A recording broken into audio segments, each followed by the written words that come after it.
Hello and welcome to the Luxury Lounge. That's right. Every Thursday we head in the lounge, we shut the door, and we air our grievances with the world. And there's no grievance that's too big or too small or too frivolous. It's your grievance. That means it's a deserved grievance, and no one can look at you. That is the thing about the lounge. You can complain about anything. You know, it's called the Luxury Lounge. The luxury is the ability to really let it air out with nobody looking at you going, well, there's bigger problems. Well, grandma's dying. Everyone's dying. You know, there's always that person. We keep them out of the lounge. We let you in to complain. And if you're on YouTube, get subscribed to the YouTube page. I love the YouTube channel. I love what we're building there. Slowly. We're building it slowly. You guys are slow to move, but I would love you to subscribe on YouTube. We put the full episodes there. I'm putting clips there. I'm putting stand-up there. Shelby, he's here. He's helping me out with the YouTube page. In addition, if you want to write in, title it Luxury Lounge. Let us know what you're talking about in the title. JTrain podcast at gmail.com. JTrain podcast at gmail.com. Title it Luxury Lounge. Shelby's going through all the emails. He's got his little nightcap on with the pom-pom at the end by candlelight. He's reading. He's got those little tiny readers that now have come back into fashion as, you know, people are wearing those, Shelby. The tiny sunglasses. Like the Ben Franklin. Yeah, they're like, but they're sunglasses, and they're like, all these women walk around the West Village looking like Terminator. It's kind of crazy. So, yeah, the look is in. So Shelby's, hot on the trends. So go send it in, jtrainpodcast@gmail.com. Title it Luxury Lounge. We love specificity. That is always a great complaint, when they're specific and thorough and depthy. Also, I'm on the road. People, if you're listening right now, we are a week away from having taped the special. I'm going to assume it went great because, listen, let's live in the land of positivity. So if you came to the special, if you came to any of the shows as I work towards it, thank you, thank you, thank you. Now we begin a new road, the new material road. I'm better, I think, loose than tight. I think that works to my strengths. So if you're coming to a show, you're going to see some loose shows. Loose shows. I'm going to be in San Diego for New Year's. I'm going to be in Houston, Dallas, Toronto. And during this time, until the special will come out, I have in my, in my sheath, the old jokes that you'll see on the special. So, if these loose jokes don't go right, I can go, here's a hot one. So don't worry, you'll be okay. You'll be laughing. Bring the group chat. It'll be fun. San Diego, Houston, Dallas, Toronto. We added a fourth show. Vegas, Perrysburg, Ohio, Irvine, California, Oklahoma City. We're adding shows all the time. JaredFreid.com. I'm coming all over this great country. So JaredFreid.com for tickets. Also, the Patreon. If you love this podcast, we do 2 episodes a week extra. $5 a month, 2 extra episodes a week. Every Friday's a Luxury Lounge where I read every complaint. Guaranteed. And then every Monday I do Coffee with JTrain. What did I talk about? Today on Coffee with JTrain, I talked about doing a college show, going to Providence and doing a show for Hillel at Brown. What a time. All the Jews and their friends. It was really nice. So you can go listen to it's a lot of like insider stories. And, sometimes on this show, this ain't the place for that. Coffee with JTrain is one of my favorite things to do. So patreon.com/JaredFreid. If you want to sign up for that, it's in the description of this episode. Very excited. New to the lounge, but not new to the JTrain podcast. Hilarious comic, Matthew Broussard. Thank you for coming on. Thank you so much. I'm so excited to bitch and moan without my girlfriend judging me. Isn't it nice? Yes. Isn't it nice? Because you do have those people in your life where you go, I can't complain to this person. They'll always one-up me on how horrible I am. What I have with my girlfriend is I'm Jewish and she's German. So she's not that there's starving children in Ethiopia. It's how can we fix that? What are steps we can take? Right. And that pisses me off so much. Well, that's funny because that's the male-female dynamic a lot of times goes that way, where the male is always like, what's the solution to this problem? Mm-hmm. And a lot of relationships. I remember I was in you'd be in relationships with whenever I'm in a relationship, I'll be with a woman and she'll go, I'm just sick. I'm so sick. And I'll go, Have you tried drinking water? Yeah. Vitamin C? Vitamins, Tylenol. And they're like, no, that's not what they want to hear at all. And I'm like, no, but then I don't care. You know, like and it's hard. So Okay. Is, Yeah. right? Like I don't know what else to do. What would really anger them is they would go, I feel sick. I go, and I was like, water wouldn't work. So I go, do you want to go to the hospital?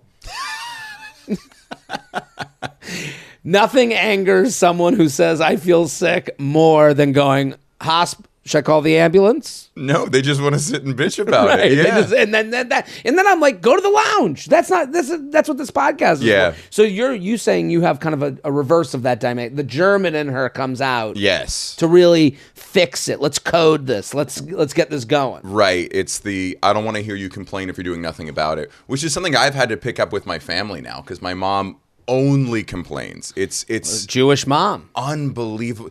We spent a week in LA together. And I can't. There's nothing she can't complain about. She came back from the gym. I was like, "How was your workout?" She was terrible. They don't have 8-pound weights. I was like, "Do they have 5s or 10s?" She goes, "Yeah, but they don't." Who doesn't have 8-pound weights? I'm with her. I would be so mad.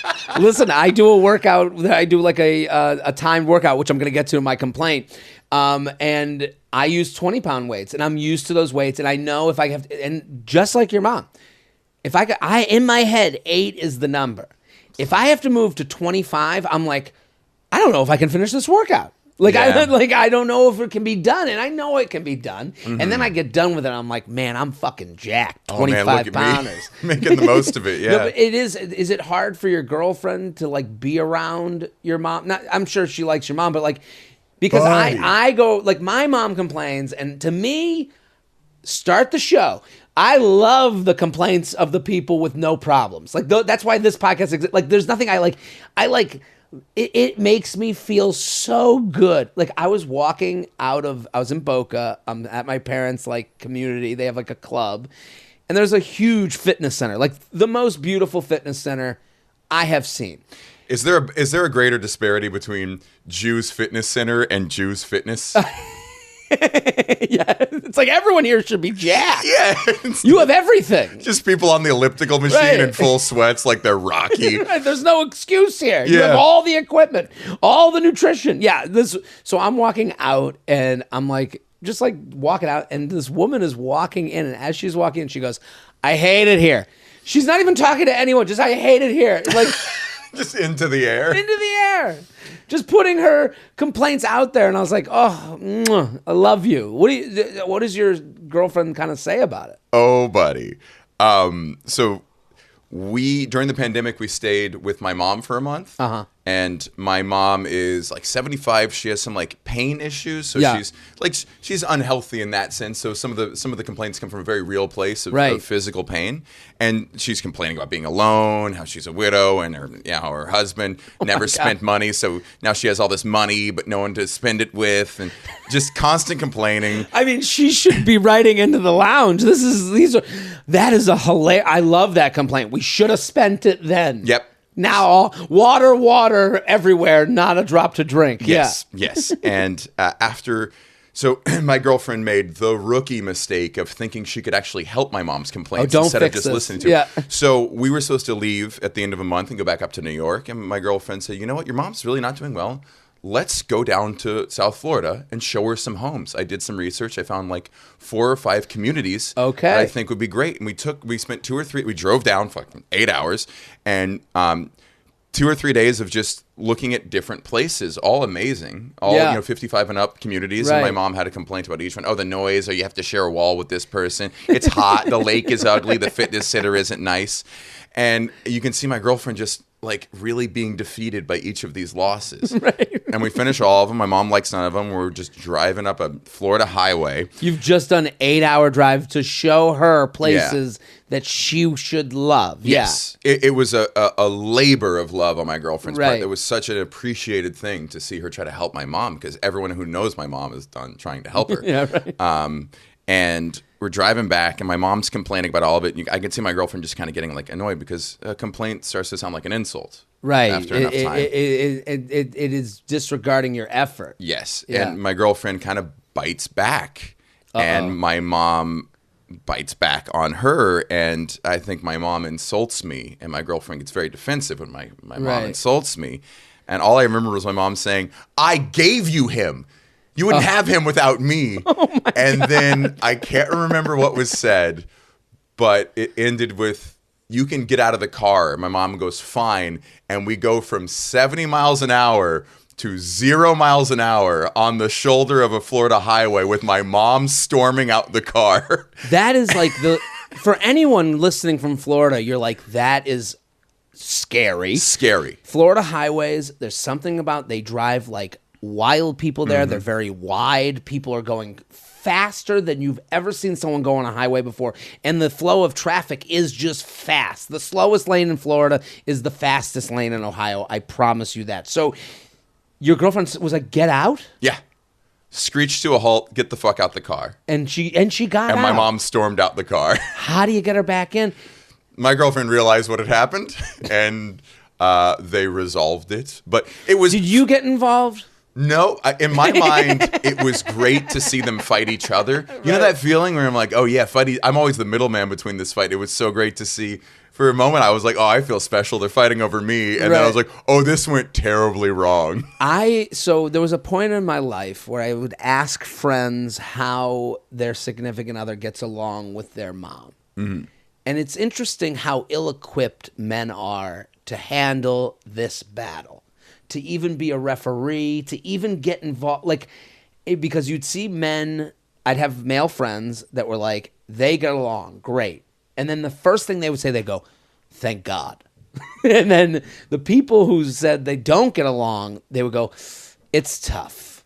It's just tough. And I would go, well, what's tough? They go, I just don't involve myself. And you could tell they were just, they didn't know how to handle bringing these two together. And then the people who it worked out, they're like, thank God I don't have to do anything because I wouldn't know what to do anyway. This is the mediator. This is between the girlfriend and the man, parents. yeah, the man in the middle of those two. Because I would ask them, I'm like, what's the relationship like? Do they get along? And like, it was one or the other. There was no in between. There was no like good days and bad days. You know, they get along, they like each other, they fight. No. It was like every man just looked like they had no ability in this situation. So it's interesting to hear. It came out how it came out. Yeah, it was going to be. It's going to work how it's going to work. So I would love your mom needs to write into the lounge. I think she would be a great participant. I'll transcribe for her. Right. Everyone. I don't need her trying to write into you because then I have to help her find the email address, and that's a fight. I know it too well. Everyone go follow Matthew Broussard at Monday Punday on Instagram, Twitter, TikTok, all the good stuff. You were talking before we started. You bombed in front of Olivia Munn. Yes. I think that's a fucking... I tried to think of, like, what's the person I've bombed in front of. There's definitely someone out there. I think it was Josh Groban. I think I bombed in front of Josh Groban. Are you a fan? No, but he was at the Cellar, and I remember I hosted, and someone, like, when you're at the Cellar, you know, they come up to you, they go, Josh Groban's here, and they're like, he's wearing the Josh Groban hat, like the knit cap with, like, the little tiny brim. Oh, I'm picturing Jason Mraz for some reason. It's a Mraz-ish hat on a Groban. Okay. So he's sitting in the crowd, and then I'm like, okay, I'm hosting. And I remember hosting and like, it was going so badly. Like, there's people lined up for the bathroom, and I'm like pulling. And when you know you're bombing and you want to do well, you go into more material. You stiffen up. It's like the opposite of what you should do. It's the boa constrictor. Yeah, you squirm more. Yeah. Right. And then it gets tighter and tighter and tighter. And all I could think was, God damn it, Groban's going to hate me. And I just remember, like, people, like, killing on the show, and I was like, they're probably going to be best friends with Josh Groban now. What happened with Elizabeth Munn? I was at the Montreal Comedy Festival 2015. Yes. Must have been 4 years into comedy, and I did the roast battle. They signed me up for the roast battle. This is when the roast battle was at its height. Like, roasting was in. It was like boxing in the 90s. Right. It was so big. So what happened and you're a great roaster, you're a greght joke writer. This is like... Did you feel like, oh my God, this is matched up with my skill? It was my first time roast battling. Really? I'd done it once before and lost. This time, so what happened was they signed me. So I was doing New Faces, and they're like, every new face they try to give you another spot. They couldn't find me a spot, so they gave me a roast battle to do. I went up against the late and great Jack Knight the first night, and we were both trying to lose because it was so much pressure. Because it was a bracket. It was 16. And then if you win 4 times, you win the whole thing. Right. And we both wanted to lose. But it was taped, and it went on Comedy Central, like, live. No. This was not live. Okay. This was kind of the sizzle version, where it was just an event at the festival. It's what got it to be a TV show because of the success. Because when it became a TV show, It was very cool was because it big. would be like the night they would shoot it live to tape. Like it would like go on. So it did feel like a live event, which made it have a different feel to it. So this was the year before that happened. Yes. It was also not just live to tape. It was live, the one I did. Yeah, Right. the final. So it was the last event of the night. Montreal, they have like 100 shows a day, it feels like, That's a lot. for a month. And this was the last event of the night, so it had no conflicts. So everyone would finish their shows and come to this show and watch. And It's Eminem. It's the rap battle. Everyone's just huddled around. Yeah. someone said it's like watching Street Fighter with your friends. Oh, I love it. And I did the first night. Wanda Sykes was judging. Michael Che was judging. And I didn't lose hard enough. So I moved on. And I didn't want to keep going because it was so much work. I wanted to party. I wanted to do my sets. Next night, I went again. Third night, I went again. And then I'm on to the fourth night against Jimmy Carr, which is the final. And now, like, everyone's on my side because I'm this underdog, Right, this you're young comic. the new face. People are, like, handing me jokes to do. And I've kind of, like, lost my mind with fatigue and pressure. Right. And I write a bunch of bad jokes for Jimmy Carr, and I just died.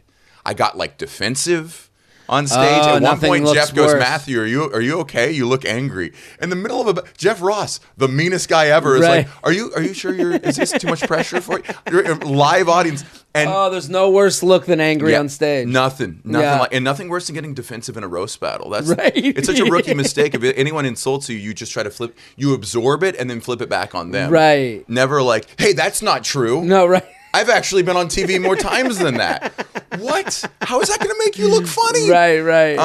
And it was by the last night, it was just the event of the festival. Agents couldn't get in. Olivia Munn was in the audience. Carrie Elways, the Princess Bride. Princess Bride, yeah. Chappelle was judging. There were so many Chappelle celebrities. judging. I listen, and it's funny because it's funny that you think of like there's one person that like represents that night. Yeah. It's not Chappelle as much as it's. Well, I just Elizabeth- remember one joke bombed, and I'm looking at the audience, and I just look out, and that's when I realized it was Olivia Munn. just no smile on her face. And then years later, I worked with her again. I go, "Hi, I think we might have interacted at a roast battle in Montreal." And she was like, "I don't remember." I'm like, "Thank God." Oh my God! Don't you love when you meet someone again and it's their first time? You're Right. like, that's a relief. Perfect. Yeah. Well, listen, everyone go follow Matthew Broussard at Monday Punday. Hilarious comic. He is going to be in Detroit for New Year's Eve. So if you're in Detroit area, go check out his shows. He's got a whole weekend of shows, and go follow him on social media. You're going to love everything he does. Let's get to the complaints. I'll do my complaint first. Is that okay? Hit the music, Shelby. Jared, he has some problems. Jared, he's got some issues to do. Get off his chest right now. Jared has a lot of issues. Jared has a issue with a lot of things that we can discuss. Can you relate to the problem now? Before getting to the complaint, we are sponsored. If you got at least one holiday party coming up that you want to look your absolute best for chic and comfortable shoes that can be easily dressed up or dressed down, and for any kind of seasonal gathering, shop Rothy's. I love Rothy's. I was just in Boca, as I was talking about before. I keep a pair of Rothy's there. Here's the thing. We're talking about moms complaining. My number one mom complaint that I get from my mom is you look sloppy. You don't look right. You got to dress right. You got to dress right for the occasion. I slap on those Rothy's. She is happy, loves them. I feel good. They feel good. Everyone's happy about the Rothy's. I have these driving shoes, and they're like camo, so they look young and hip, and I can wear them with khakis. I can wear them with jeans. Just like they say, dress them up, dress them down. Any occasion, you're good to go. Self Magazine named the original slip-on sneaker the best slip-on sneaker. They also make insanely comfortable loafers, ankle boots, and more. With so many styles, you'll never worry about getting brand new shoes each season ever again. Plus, all their products are machine washable, which means they keep looking great through the new year and beyond. Get stylish shoes, versatile and durable enough to wear all the time with Rothy's. Get $20 off your first purchase at rothys.com/JTrain. That's ROTHYS.com/JTrain. All right, here's my complaint. I go outside to the field to work out. There's a field right on the West Side Highway. It is a 4-minute walk away. I bring weights, the 20-pound weights I talk about. I got them, put them on my shoulder, walk them out. That's kind of part of the workout too. Get a nice work, a little walk Grip with the strength, weights. Grip strength. I get out there, and this time of year, that gets a little harder. It gets a little more difficult. You got to bundle up. And I went early this morning, so I was like, okay. I put out my clothes last night because I'm taping the special on Thursday. So I'm like, let's get up early. Let's get our workout done. Let's get the podcast done. Great. So I get all bundled up, put my sweatshirt on. I think when you work out outside, you understand there's a time limit on this. I can't go sit down, scroll on my phone for a half hour because that's a half hour of my fingers just getting colder. I bring gloves and stuff, but still, you want to be out there, get the workout done, get out of there. I don't want to be freezing cold. I also work out with Forzag. Everyone should go follow Forzag.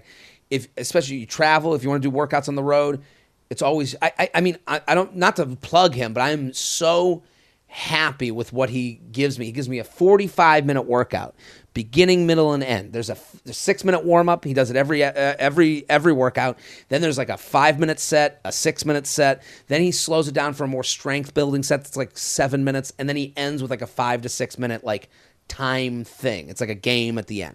So I know the structure. That comforts me. I know that like different syllables will be in the structure, but also my brain goes on the shelf, much like when you listen to this podcast, you put your brain on the shelf, let someone else take the wheel. I take the wheel for you right now. Forzag takes the wheel for me at Forzag. Go follow.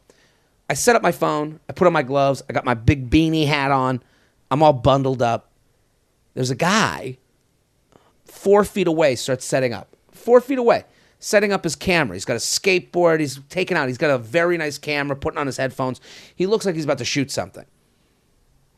Suddenly, I'm into the warm-up bit, the 6-minute beginning, and he comes up to me, he takes one headphone out, and he goes, "Hey, man, doing some filming down by the field." And it's like, and I go, no. Sorry, man. Timed workout. Yeah. And he goes, oh, okay, sorry, never mind. I can't understand the narcissism that comes with seeing someone work out. It's freezing cold. The idea that I have time in 33-degree cold weather to stop a workout, to hang with you in the middle of it. I'm already working out. I'm doing, snake walks. I'm doing push-ups. To go, hey, excuse me. I was like, what did he want to do with you? I have no idea. Interview you, move you? I guess so. I think he wanted to interview me or tape me, and I go, and I didn't even get into it with him. I was just so mad at the idea that you see someone who's like in a thing, and you're like, well, I have my thing. And he left me and went to another woman who was working out with bands, and she did stop. And I was like, and what it makes me feel bad as an artist, we need a certain amount of narcissism to be able to like say, hey, look at me. And you wonder, how many times have I done that to someone else's debt? How many times have I been like, turn off the TV in the bar. We don't need the football game. We got a stand-up show. And it's like, no one wants to stop their life for your fucking filming thing. If you see someone moving along with their life, you don't go up to them, hey, don't even make me think about that, right? Yeah. Yeah, I'm so offended by the when I work out, the clock is God. You're so right. And I usually, I one of my things I do is I swim at the YMCA. And it has to be interval workouts. If I'm not stuck, I have to give myself a time, and even if it's a little cruel, I have to stick to that time. Well, I don't want to miss it by a second. I swam in high school, even though I don't look like a swimmer, but I swam in high school, and you're right. It's all about the clock. It's all the clock, and there's that holy thing of like, the brain on the shelf of like, I am his slave. Right. That clock is I work God. for the clock. I work for the clock. Right. And if you add 5 seconds to this, the whole thing's ruined. I start my workouts every way. I do a 200 freestyle swim, just loosen up, and then I put on fins, and I do 10 50s on a minute. The first length is underwater, recovery back. So 10 50s on a minute, if I remember correctly, is there and back under a minute. Whatever you get under a minute, that's your rest. Yes. So I know this. So because I used to swim, and that's exactly what it's basically. Every swimming workout's a HIIT workout. Yes, every single one. And so I do HIIT workout. That's what I'm doing outside. So there's certain ones I like doing. I remember liking doing, 50, and then you get 30-second rest. Like I love when the rest was when the rest wasn't built in. When you got the minute to go, and then you're like, you get whatever you get. I was always behind. I was always like, oh my God. And then sometimes they'd be like, you just keep going. Yeah. If you missed your time, you have to go for the next one. You never stop. Yeah. That's the beauty of it. You have to make so that hard. calculation of, do I go harder for more rest, or do I go slow but then I don't get to catch my breath? Right. And imagine someone coming up to the pool and going, hey, I'm doing a documentary on fish, and I just want to see if humans relate. And you're like, get the fuck out of here. You're wasting my rest time. You're cutting in my oxygen. Because to talk to you, I'm doing underwater. So the first length of the 50 is you don't come up for air. You swim all the way underwater, hit the wall, then take a breath and push right off. You're right. If you're asking me about how to split the lane, I'm like, I need every breath between now and when I push off again. So if someone's getting in the lane, I'll see them, I'll go like this, meaning split. Or like this if I see someone else getting in. I'll be cognizant of who's walking into the pool, who's getting in what lane. Right. Because I want every second of that. During this moment where I don't have to think. I go to the pool to not have to think, to turn my brain off. And the pain is loud enough that I don't think about how depressed I am, or how my career's not going well, or how I hate this in my life. I don't have room to complain. That's the whole part about working out, is that you don't have a moment to go, did I offend them by not doing their documentary about leaves? Yeah, right. It's great. And that entered my brain. It jams up the frequencies. You're right. I didn't think about it this way. That guy on the field tried to murder me. He was taking away my breath. Peace. It's even though it's painful, it's peaceful. Right. No, I need that. It is, especially, they say working out is good for your mental health. It's because, listen, it is funny that like I get hungry and I'm like, I'll go work out first and then I'll eat. And then I go work out and I'm like, man, you weren't that hungry. Like you're just thinking on it. Yep. And it's like, it's crazy how the mind works in that way. Let's go to your complaint. Hit the music. It's the guest's turn to complain. So glad you hired a professional singer. Ready You're right. To jump in. Not cheap. Not cheap? Not cheap. These singers. Tish? Tish getting the studio time. Making sure that we have the proper, mixing and sound panels, things of that nature. It's listen, I spare no costs for this podcast. On the show, listeners know to have some fun and complain with you. Oh, that's a good note there. Let's hear that complaint. See how I scat a little bit like the Frasier? Toss salad and scrambled eggs. This has been a serious frustration in my life. Can't wait. The worst part of the pandemic for me is now you can't pour your own cream at most places. So this is unbelievable to me. They took the opportunity to. It's like they were waiting for a pandemic to take away the milk and sugar station. Yes. I didn't know it was such a. I didn't know that either the homeless or the hungry were coming in and just chugging Splenda. Because it can only mean just that. Snorting half and half. Right. That can only be the reason, because you're right. They've taken it away. So you're a cream user. I'm extremely particular. I love black coffee. Not black coffee. I like good, strong coffee. Okay. I'll do a pour over if they have it. I love Ethiopian beans. I'm the guy at the barista saying, "Where are the beans from?" I love it. I'm really into coffee. It is such a douchey thing to go, where are the beans from? And they go, oh, they're from Seattle. I'm like, no, they're not. No, they're from South America or Africa. You have to put aside someone here. That's how much you like coffee. I love it. That's how much you love it, that you're like, I don't care who hears this. I don't care. No, I need to know where these beans and I know what I look like. I'll throw on an ascot. I don't care. I don't care fair what you trade? think of me. How do you feel about fair trade? I don't care about that. I do. I like unfair trade. That's hey, that's not fair. Right, no, give me my beans back. Oh, that tastes good. I don't mind single origin. I'm curious how they make the beans. Like all those, I can start to taste all those things. We're going to talk about a coffee company after Okay. we're done because I think you'll enjoy if you don't know them already. Cometeer, have you heard of that? I haven't. I'm excited to try them. It's very cool. They tried to sponsor here, and it didn't work out. But they were talking. I got a coffee lesson, and I learned about like good coffee versus bad coffee, and how we're tasting the wrong coffee. And it's like if you do take an interest in it, yes, it becomes a world that becomes like anything else, like craft beer, Yep. and it becomes like teas. And there's a whole world. Yeah, I've read 2 books on coffee. I'm Really? Yes, it's because I don't drink. Okay. I just don't enjoy drinking very much, and the health reasons, it's just not very interesting to me. I get heartburn. I don't do drugs. I've never tried Coke. I'm not into like Molly or anything. So now you get to. I like that you've separated Molly from drugs. I would put that in drugs. Oh, say as an example, Coke and Molly. No, but I would say Weed I can't really do because here's the one thing you can't do. You can't tell people coffee's my drug. It is, though. It's my experience. So I also just kicked a nicotine addiction. I was addicted to Zen for a year. To what? Zen. I'm not trying to glorify this, but it's these nicotine pouches, non-tobacco, how do you get like into Snoop. that? I don't know, man. I just bought it at a gas station on a road trip like a year and a half ago, and I've never smoked a cigarette in my life. Real and immediately addicted. It took about a year and a month half or ago as an two adult. to ramp up. I remember growing up, my dad was like, it is really kind of crazy to gain an addiction like later in life. Mid-30s, yeah, dude. in your 30s to like go, yeah, let me try it. Like it is. I was up to 5 a day. Really? 6 milligrams. Would Sometimes you ever 8 do milligrams. dip? This is stuff you put in your lip. It's a little white thing. You don't have to spit. I've done sets with it in my mouth. I've used to kissed do my that with girlfriend with it gum. in my mouth. What was it? The taste? It was just The high. Nicotine's a wonderful high. I didn't. Wow. It's my favorite drug.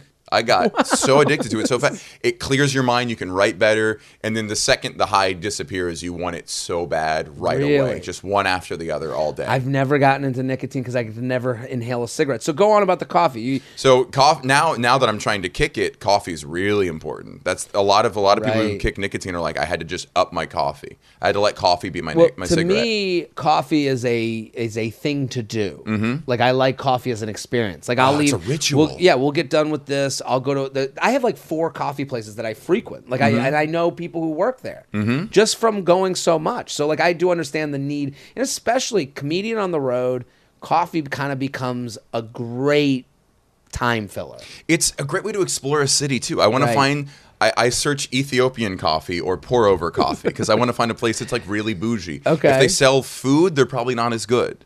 If they're just a coffee place. So what's your complaint? So my complaint is that I'm not a full coffee snob because I like a little bit of cream. Right. A little bit of cream. Very not Jewish of you. No, but I need a little bit. Black, just a little too bitter. touch. But a touch kind of unlocks a little more texture and Gotcha. flavor. But I don't want a lot of cream. I'd Right. rather no cream than a lot of cream. But I asked for a little bit of cream, and then they gave me a lot. You ever ask for? I go a little bit. I go a whisper. I'll say. Right. I literally say this now. I go the smallest amount of cream you've ever poured. It becomes, I totally understand what you're saying. I totally agree because you're now putting this responsibility onto someone else. It's a game of telephone. You're losing translation. We don't realize just because you and I speak English doesn't mean we speak the same language. Yep. So what you're doing is what I do as well. When you say the smallest amount of cream you've ever, you're just searching for translation. Yes. You're searching for how do I get the thing I see in my head into that person's head. And it's not about a smart, stupid thing. It's just about what you deem a little and what they deem a little. Yep. So I have this issue because I get Americanos. Uh-huh. So Americano is espresso and water. You know why it's That's called it. that? Why is it called that? Because during World War II, Americans troops stationed in, I believe, Italy would order a coffee and they would bring out an espresso. They go, no, I want a coffee. What is this? And they're like, stupid Americano. So they just dump it in hot water, being like, is this what you want? Oh my God. Yeah. It's an insulting term. Well, it's so funny because stupid Americano, I am halfway between dumb Midwestern where's my coffee? Yeah. And Big gulp. big gulp. It's gotta be a lot. I want a liter of coffee. Yeah. And I'm somewhere between liter of coffee dummy and Italian, give me una espressi, like fancy pants. Sugar cubes, tiny spoons. Right. Yeah. Oh, a little yes. And I like a little bit of water. Yeah. So but I say a little bit of water, and they go, and you can see people's like react, like what? Yeah. What does that mean? So now I've had to say half as much water as you would usually do. I feel your pain. I do that that, must lead but to so much frustration. It's the same exact thing you're talking about. Here's what kills me. You were saying it's trying to translate. It's not even that, dude. So many times I'll go a little bit of cream, the smallest amount, a whisper of cream. I'll say it 3 different ways. They go, got it. Coffee with cream? Right. They And turn then around and you're like, yeah, you think... And here's the other thing. Do you have places you frequent? Yes, they know. They know. All of them know. Well, I have places I Minus frequent. one person. I'm training them. Well, that's the thing. You have to train these people. There's a and new you girl. Yeah. You go, I have to repeat the order every time, and I feel like a dick because I know they know. But then I'm like, I don't know if you know. Yeah. I don't know where in this group someone... Here's the worst part for me is when I look at a barista, I will size them up on gender, race, size, age. Which race, gender, what disappoints you with their coffee pour the most? Listen, we can be controversial here on the J. Who doesn't listen to this order the most? I will just say, if it's a Gwyneth Paltrow looking person and I say a Really? little bit of cream, I think they are on my level. If you're some They know. bougie Whole Foods tote bag type of person, You're swimming with the current. I'm not gonna jump in this, but you know, Right. You can make any assumptions you White want. woman who looks like she listens to coffee house music. And kisses her chihuahua on the mouth. She's got you. Yeah. That's hilarious. Yeah. JTrainPodcast@gmail.com. Let's go to the complaints. We're in the luxury lounge. Go follow Matthew Broussard at Monday Punday. Hilarious comic. Going to be in Detroit New Year's Eve. Also, New Year's Eve is on a Saturday this year. Ooh, yeah. So you probably have more shows there. There's other shows. You can go Thursday, Friday. Cookie power ranking. I like this. A little different here in the lounge. Mm-hmm. Hey, JTrain and guests, please let the public know your top 5 all-time favorite kinds of cookies. I'm high and looking at cookie Instagrams. Do you have a favorite cookie? Yeah, I have a dark horse in this race. Go for it. Oatmeal chocolate chip. Mr. Broussard, that was good or bad? It was a roller coaster of emotions for me. Oatmeal, the minute an oatmeal has chocolate chip, you're like, thank you. Who says? Why do we have to separate the chocolate chip from the oatmeal? It's always one or the other. The country is divided enough. Mm-hmm. And every time there's an oatmeal and I go, why haven't we put these two together? Why are they commingled? Why are oatmeal and raisin? They're so together that you thought when I said oatmeal, I was going to say raisin. Right. And I was going boo, to go, by the no, way. that's not the one I want. Boo. Every time it's an oatmeal raisin, I wish the raisin was a chocolate chip. Yeah, and then it's so good. The texture of oatmeal makes cookies so good. You're right. It's a different texture. It's a different thing altogether.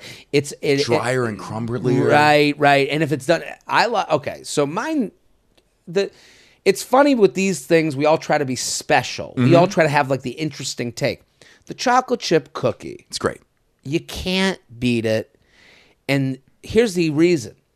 Just like the oatmeal chocolate chip, it can be made in different ways. Mm-hmm. You ever have like the smash burger version of the oatmeal chocolate chip or the chocolate chip cookie where it's like a smashed out crunchy cookie? No. It can be a soft cookie. It could be a big, hard, thick cookie. If it's chocolate chip, it's working. Yes. It's working. I don't even understand.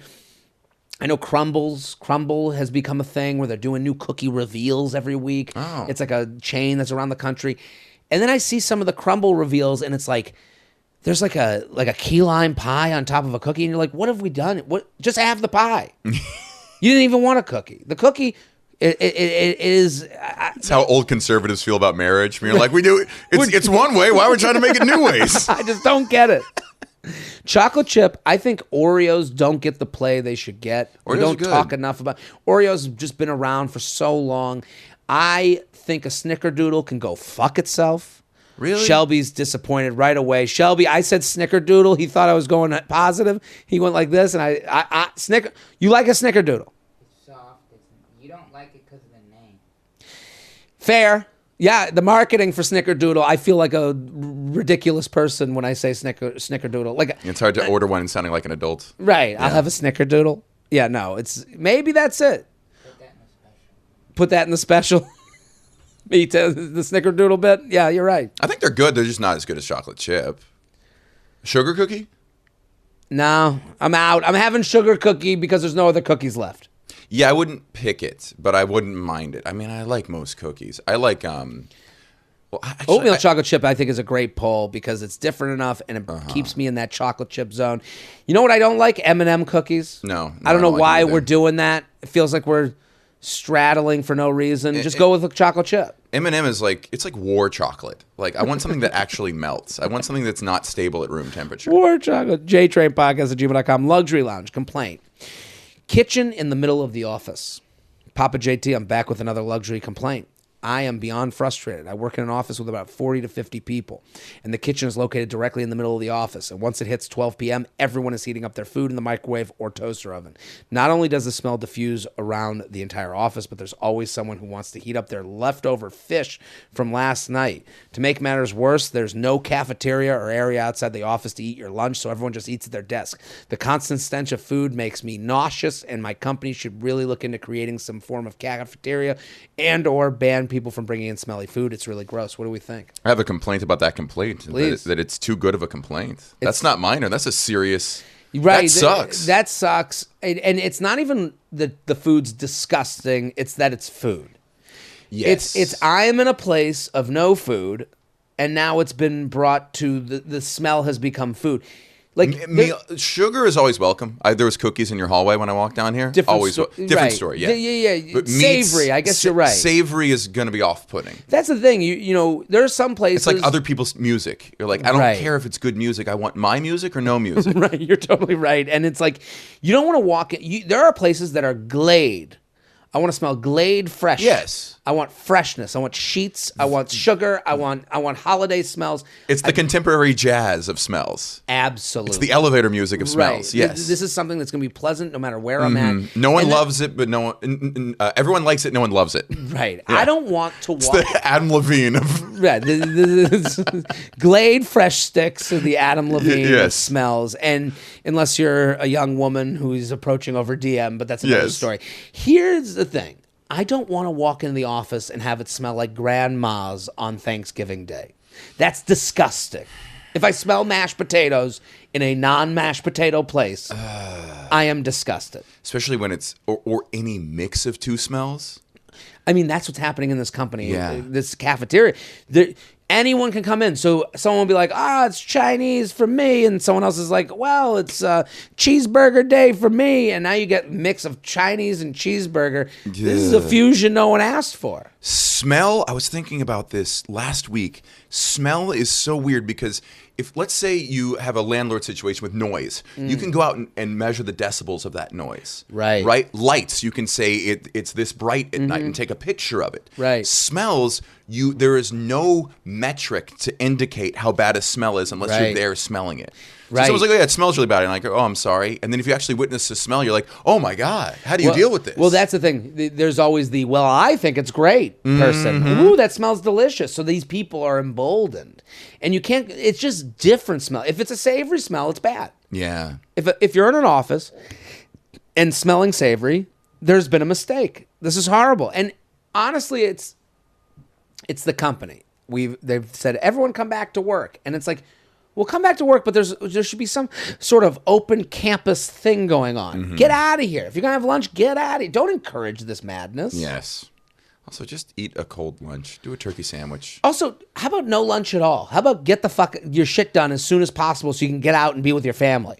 That's the thing. This is encouraging people to linger around. Yeah. No, get out of here. We're get trying your to work build done. culture. No. Office culture. Get your shit done. Get the fuck out. Have your turkey dinner at home. JTrain podcast at gmail.com. JTrain podcast at gmail.com. We're sponsored. Finding the perfect suit is impossible, but finding a suit that's perfect for you is simple thanks to Indochino. Choose every detail on a suit, shirt, dinner jacket, and more for fully custom pieces at affordable prices that may surprise you. Here's what I'll say. It says, give a personal endorsement. I am going to endorse the act of getting something made for your body. You can't just go to the rack, pick a large, and hope for the best. That's not comfortable. Sometimes you're in between sizes. I'm taping the special. I left nothing to chance. I got a shirt made for the special, made for my body. Minute one, put it on. I was like, oh my God, it's like it was knit for me, because it was. It was made for me. There was going to be no thought of, will it fit? How will I look? When you get it measured to your body, it looks like it's for you, like the way you imagined it in your head. That's how we all want to look. We don't, you know how you look. You're disgusting. You know what you look like, but in your mind's eye, you have an idea of what you look like, and then you see the clothes on, you go, oh, that's not how I thought. When it's made for you from Indochino, it is made for your body. You're going to see the thing that was in your head. Every suit is made to your exact measurements, and you can customize every... Also, as far as thoughtful gifts are concerned, this is the most thoughtful. Create a suit that fits you and your style perfectly. They offer options for fabrics, lapel shapes, custom monograms, and more. The best part, Indochino suits start from just $449 and shirts from $89. So you're getting a suit made... And you're going, well, is it a cheap suit? No. This is a suit that is going to be made for your body, and they've taken out the middleman. You're not going down to the tailor to get this done, and you're not going to they got all the claws and all that stuff. Indochino also offers completely custom fitted shirts, casual wear, and more. Get a wardrobe personalized to your style and taste without spending a fortune. They're always adding new pieces and options so you can stay on trend and style. Design your perfect suit with Indochino. Get $10 off any purchase of $3.99 or more by using promo code JTrain at Indochino.com. That's INDOCHINO.com. Promo code JTrain. Here with Matthew Broussard at Monday Punday. Go follow, go right now on Twitter, Instagram, TikTok, Luxury Lounge, pots and pans in the fridge. JTrain, I didn't find this as a luxury issue, but then you brought it up about when you were a child and left behind on vacation, and the sitter put the pots and pans in the fridge with leftovers. My husband does the same thing. He does most of the cooking, and I've asked him to switch food to Tupperware to put in the fridge like I do. He doesn't see the need to dirty another container, but I do the dishes. I would rather wash leftovers from a Tupperware because it's easier, because that's what they're made for, not our nice pots and pans that are being damaged. We also sometimes need to use the same pot before all the leftovers are eaten from the cookware. I'm slowly getting him to put leftovers in Tupperware instead of cookware or bowls or plates, but it's a slow process. Thank you for letting me air this grievance, scrubbing off day-old food from fancy cookware. What do you think? Pots and pans in the fridge. I mean, there's two issues. A pot takes up a lot more space in the fridge, and we have... It's not economical. Yeah. The handle is sticking out the door, and you gotta... Our fridge is always very crowded. Anyway, so I hate that part of it. Right. And then we have one pan that we have to that I use like every day. So yeah, this is just wrong. It's not how we should live as a society. It also just looks like you've given up. Yeah. It looks like you cooked in the pan, you took some out, and then you're like, and you just threw it in. Mm-hmm. You go, I'll go to bed and we'll fix it in the morning. There's nothing about a pot in the fridge that makes me think this family's doing well. Yeah. That makes me think that everyone has it together. It makes me think you guys are working yourself to the bone. So you're so tired that you can't even lift a ladle to move the things from pot to, and it's like, and you can't even watch the pots. It's just all of it looks lazy. I will say pots better than pans. The handle on a pan is really unacceptable. And there's also something really nice about having food organized nicely. And we have all this good Tupperware, different sizes, different lids. Right. It looks so pretty. Right. And it's like those Japanese TikTok videos. I totally understand what you're saying, and it makes you want to keep it in there longer. Yeah. To me, food in the pot, I'm like, that's got 12 hours. Mm-hmm. In the Tupperware, I got a couple days working there. The air seal. Right. It's also a really good feeling when you make rice for the week. And you just have it waiting. Mm-hmm. Now you JTrain Podcast at gmail.com. JTrain Podcast at gmail.com. Instagram Green Dot. JTrain and Guess. Love the podcast. Cannot wait to see you in Richmond. Well, I've already been. I hope you enjoyed the show. I love scrolling Instagram during the workday. Sometimes I'm stressed and need an effortless distraction, which usually involves a few minutes of scrolling and watching others' stories. I get paranoid that others I work with can see the green dot that signifies I'm active on the app during work hours. I work from home and like to feel a twinge of social interaction via social media, but this feature of tracking and displaying when I'm active makes me self-conscious. Why can't I anonymously scroll without my followers knowing I am active during work hours? Thanks for the safe space. Let me gram in peace. There's got to be a way to turn this off, right? Yes. But also if they see it aren't they also online? Do they have to be on there? Right. Yeah. I don't think. Listen, I understand. I don't think everyone's watching each other being like, "Oh, that person's Instagramming on company dollars." Like, I don't think that's happening. But I do understand these things were created.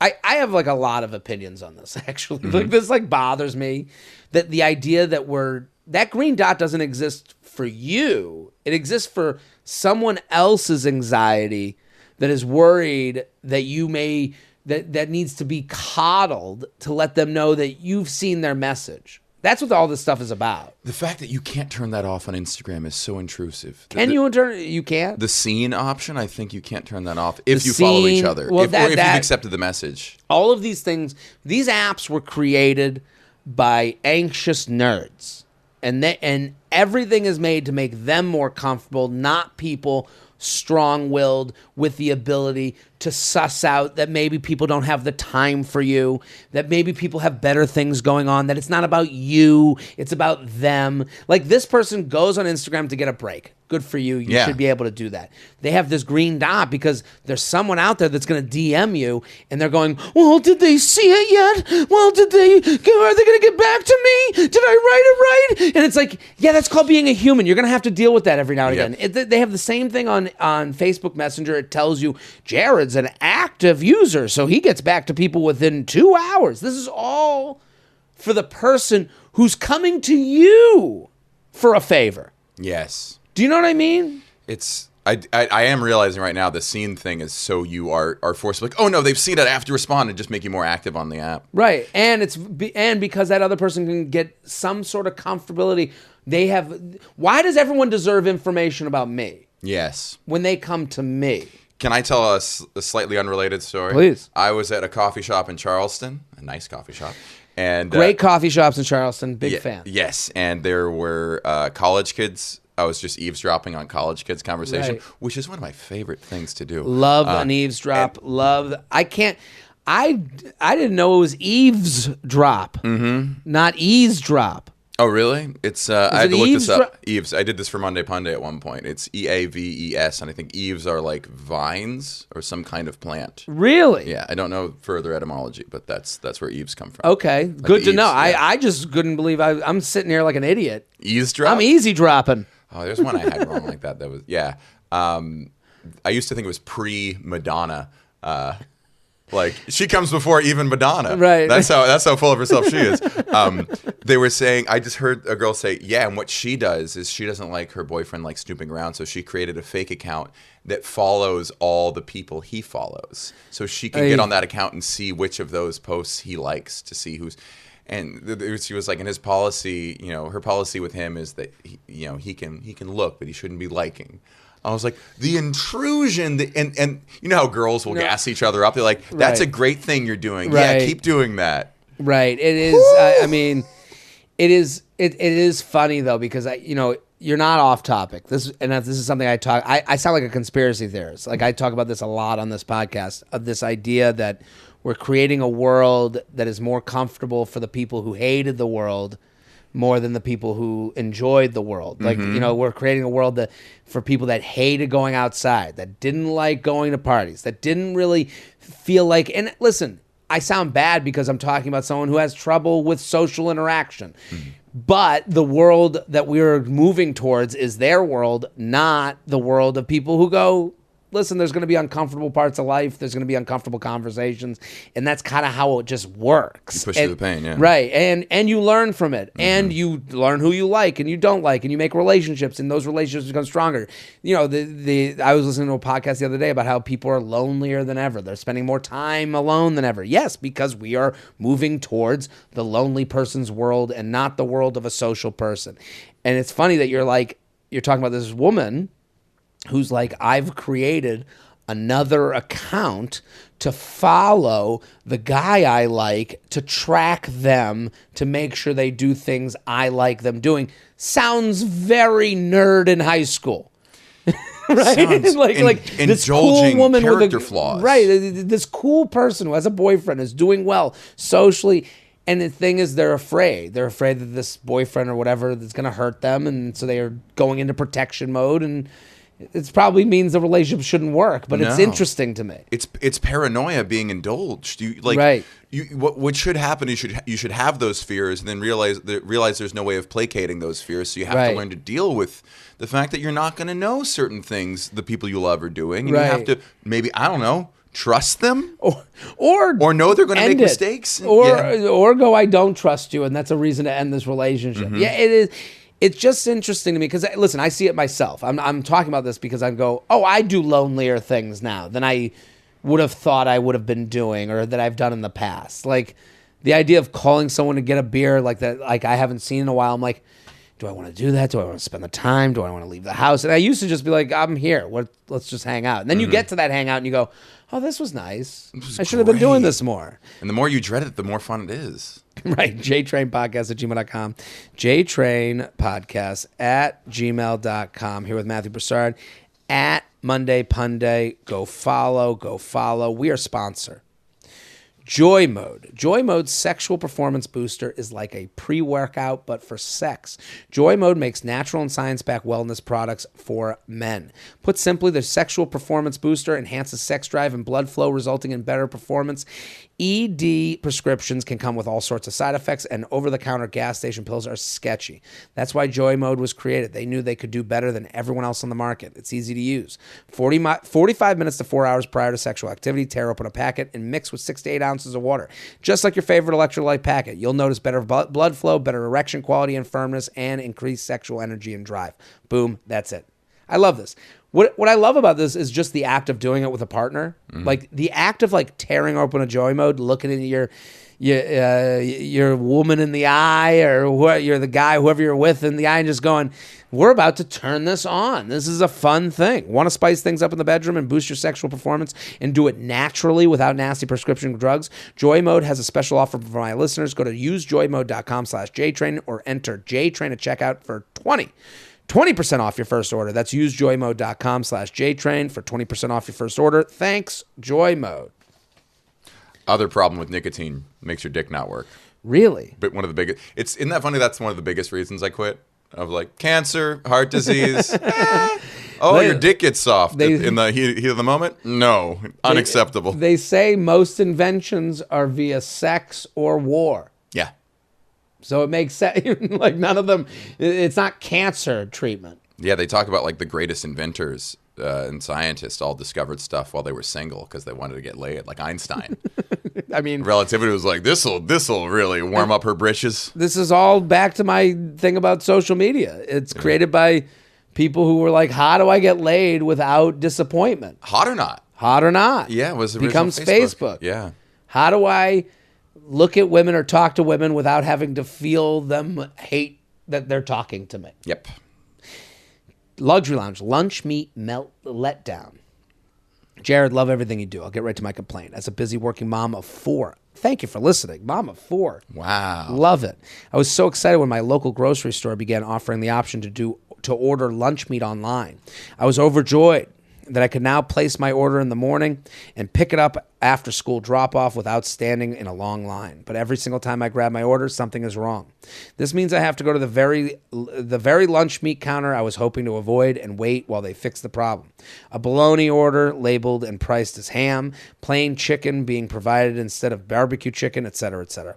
Now that the employees are swamped with online orders, they completely ignore any live human being standing at the corner for upwards of 10 minutes. So this means I am now waiting longer for my online order to be fixed than I would have if I just ordered it live in the first place. To make matters worse, the overwhelmed employees are offended by any person asking for service and usually bark something like, "Do you need something?" in a tone that means, "How dare you ask us for something?" I won't even get started on how my request for thinly sliced cheese always ends up being the thickest slices I've ever seen. Enraging. Easier and faster to cut it that way, I guess. Despite that, I began adding a note to the order saying, "Please slice very thin. Thank you so much. I truly appreciate it," but no one cares. Then for the whole week, my sandwiches are ruined by the unnecessarily thick cheese, and I curse the employees each time I put out a slice. I totally have sympathy for the overwhelmed and overworked employees, but guess what? I'm overwhelmed and stressed too. 4 kids. 4 kids. And the inattention to detail is wasting both of our time. Please tell me I'm not out of line, dreading this every week and cursing people out over my ruined sandwiches. I didn't know I had a sister. Right. What? We're both complaining about over-serving dairy. Right. Yeah. This is And I feel even worse for her because, like, grocery shopping sucks.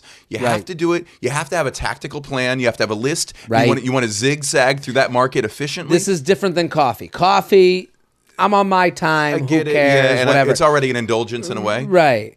This is, I got to get the food. I got to get in. I got to get out. This is a part of my day, but not a part of my day that I want to, like, spend any more time on than I have to. She found this offer, which isn't even, if it's not working, it's not working. They got to get rid of it. The fact that she's writing, I know exactly what she's doing. I have ordered online for deli meat.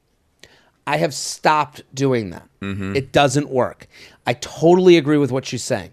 When you order at the sliced meat counter, you have to stand over them like you are their manager. Yeah. You have to show them with your hand. Again, this goes back to the coffee order complaint.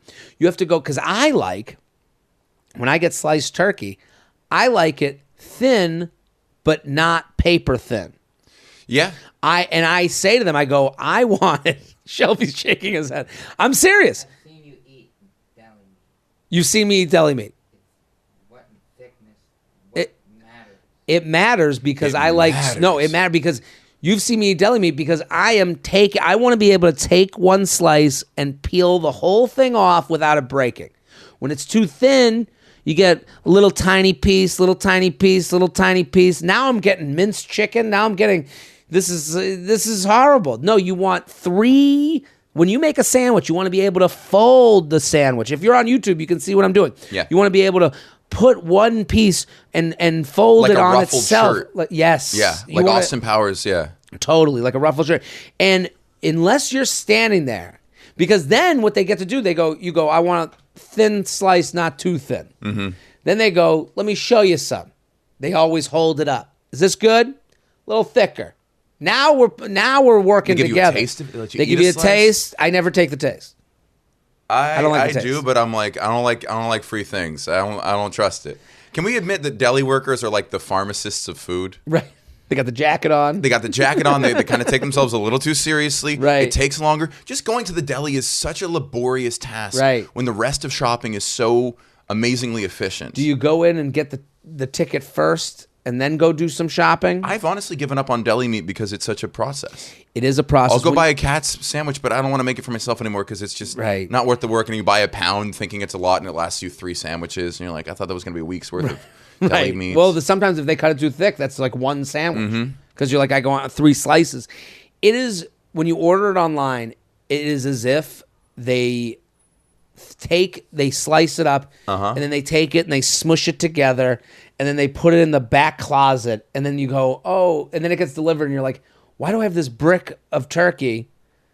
It doesn't work. It doesn't work. And if they're not going to read the note, then then don't even take the order. Yeah. And for a mother of 4, is there any food other than deli sandwiches that you can make yourself that's healthy and filling, Right. easy to pack, easy to transport? You don't have to microwave it at your office. Right. For kids, my parents made me deli sandwiches for lunch every day. It's like the easiest way to be full and healthy. Right. There's And- no other option. And that's the thing. You have taken an item that is a necessity. A necessity. In a mother of 4's life, and you've made it more difficult than it has to be. JTrain Podcast at gmail.com. JTrain Podcast at gmail.com. We got time for one more, Shelby? Let's do one more. We can go very luxurious, or we can go regular. Have we done very luxurious? This one's called Private Airports and Their Bathrooms. You ever flown private? No. No. I've gotten See, close. With I'm this. jealous of you not flying because you open for Bert Kreischer. He does Yeah. some private flights. Yeah, but I'm always coming out from the East Coast to meet him somewhere. So Got it. I've flown private, and I'm almost jealous of you. Don't see it. Don't see Okay. it if you can't get back to it. Because now I I didn't even get... Because I already have enough airline complaints. Jesus, I could do an episode of airline complaints. We have to put them aside for another day. Luxury lounge, private airports and their bathrooms. Dear Jared and esteemed guests, all the feathers. You say you want specificity and luxury. I think I have the perfect combo of just that. I often find myself in private airports after a flight. Think private jets and helicopters. These airports are meant for the upper crust and oftentimes free snacks, coffee, drinks, swimming pools. I've never seen a swimming pool in a private airport. Doha has one now at the regular pool. Yeah, 25 meters. And comfy lounges. They are great for unwinding after a flight or preparing for your next journey. My complaint is that in a place built for luxury, the women's washrooms often come up short. Sure, they have free mouthwash, feminine products, and hand towels, but what they often are missing is a simple shelf in the actual stall itself.